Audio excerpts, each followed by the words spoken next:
आज की वीडियो में हम सम इफ्स फंक्शन यूज़ करना सीखेंगे कि सम इफ्स फंक्शन किस तरह से यूज़ होता है, किस तरह से उसको हम मल्टीपल क्राइटेरिया हम यूज़ कर सकते हैं। सम इफ्स फंक्शन होता है क्या है बेसिकली, सम करता है ऑन कंडीशन बेसिस, जहाँ पर आपकी कंडीशन ट्रू होगी वो आपको वहाँ पर उसका टोटल करके दे देगा। अच्छा, इससे पहले सम इफ फंक्शन आता था जिसमें सिंगल कंडीशन यूज़ होती थी, लेकिन जब हम सम इफ्स की बात करेंगे तो इसमें मल्टीपल आप कंडीशन मल्टीपल क्राइटेरिया दे सकते हैं, लेकिन होगा ये कि जब तक सारे ट्रू नहीं होते तब तक वो आपका कंडीशन जो है वो सम नहीं करेगा बल्कि एरर दे देगा।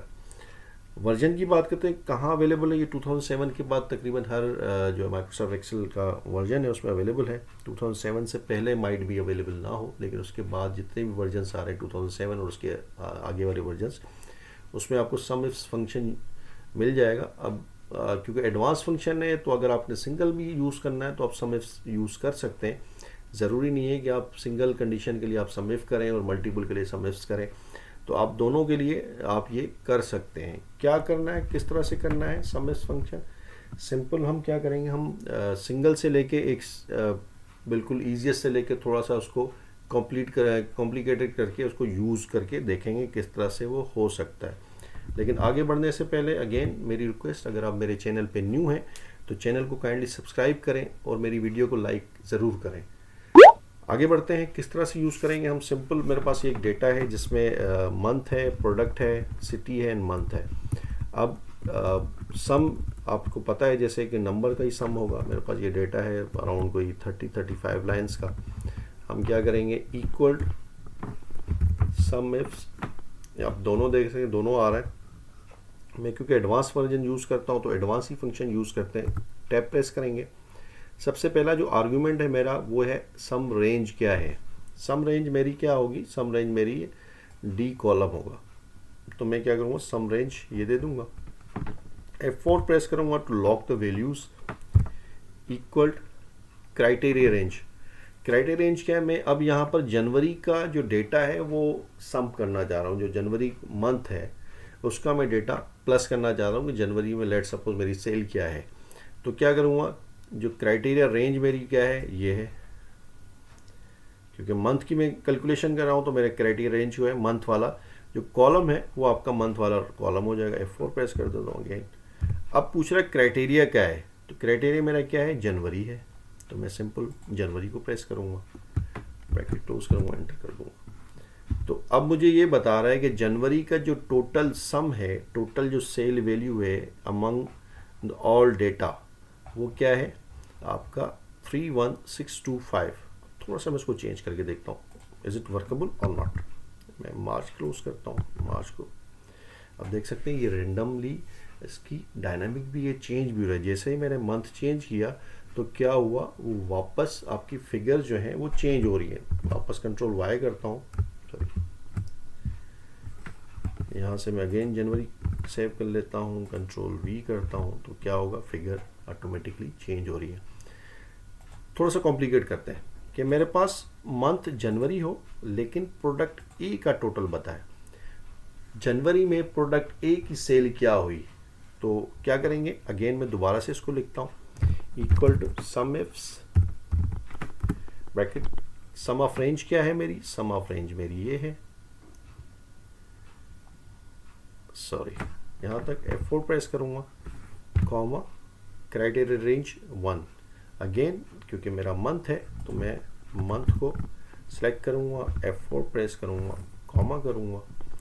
क्राइटेरिया 1 क्या है, क्राइटेरिया 1 मेरा ये है, कॉमा। अच्छा, जो ब्रैकेट है बेसिकली ऑप्शनल है, देना है तो ठीक है, नहीं देना तो ऑप्शन पहला मेरा वर्केबल था। अच्छा, नेक्स्ट क्या है मेरा, प्रोडक्ट ए। प्रोडक्ट ए रेंज क्या है मेरी, ये वाली है। तो मैं इसको अगेन सेलेक्ट कर लूँगा, F4 करूँगा, कॉमा प्रेस करूँगा, और मैं अगेन क्या करा, क्राइटेरिया 2 क्या है मेरा, क्राइटेरिया 2 ये है। मैं ब्रैकेट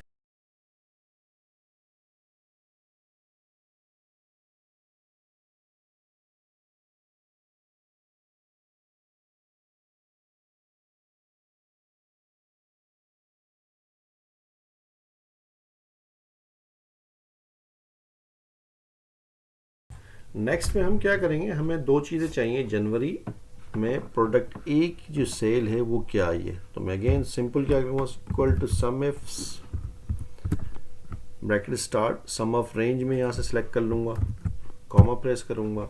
नेक्स्ट मेरा क्राइटेरिया क्या है, क्राइटेरिया रेंज अगेन जनवरी को सिलेक्ट कर रहा हूँ मैं, सिलेक्शन कॉपी। क्राइटेरिया 1 मेरा क्या आ रहा है, क्राइटेरिया 1 मेरा जनवरी है।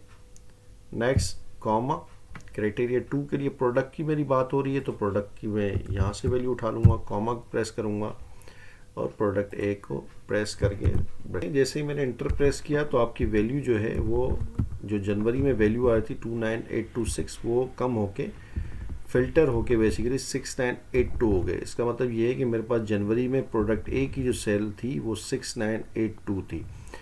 मज़ीद इसको हम सिंक्रोनाइज़ करते हैं। अब मेरे पास रिक्वायरमेंट ये है कि जनवरी में प्रोडक्ट ए की न्यूयॉर्क की सेल क्या है। तो मैं इसको पहले कॉपी पेस्ट कर लेता हूँ, F2 दबाता हूँ क्योंकि मैंने इसको लॉक नहीं किया तो मेरी वैल्यूज़ क्या हो गई, वो नीचे आ गई। मैं सिंपल इसको थोड़ा सा ऊपर कर लेता हूँ जैसे वैल्यूज़ मेरी जो है सारी एज इट इज़ वही आ जाए। एंटर करूँगा तो ये अब मेरा वही वैल्यू है। फर्दर मैं इसको क्या करूँगा, कॉमा थर्ड क्राइटेरिया में इसी में इंसर्ट कर दूँगा, कॉमा और मैं सिंपल क्या करूँगा, न्यूयॉर्क प्रेस करके एंटर कर दूँगा। तो आप देख सकते हैं एक ही फंक्शन से, एक ही फार्मूले से आप 3 डिफरेंट वैल्यूज़ डिफरेंट क्राइटेरिया से आप एक्सट्रैक्ट कर सकते हैं। अगर मैं पहले की बात करूँ तो जनवरी की मेरी सेल क्या है 2982, मैंने इसको मज़ीद कहा कि जनवरी में प्रोडक्ट ए की वैल्यू सेल क्या है तो उसने मुझे बता दिया 6982। और अगेन इसको मैं फर्दर एक और कंडीशन दे दी कि जनवरी में प्रोडक्ट ए की सेल न्यूयॉर्क में सिर्फ कितनी है तो उसने बता दिया 4810 रुपीज़ मेरी ये सेल है। तो इस तरह से आप सम इस फंक्शन यूज़ करते सकते हैं डिफरेंट क्राइटेरिया को इस्तेमाल करते हुए। आज की वीडियो यहाँ तक। अगर मेरी वीडियो आपको पसंद आई है तो उसको लाइक करें, चैनल को सब्सक्राइब करें और बेल आइकन को प्रेस करना मत भूलिएगा जैसे आपको आने वाली वीडियो का नोटिफिकेशन मिलता रहे। अपना ख्याल रखिएगा। अल्लाह हाफिज़।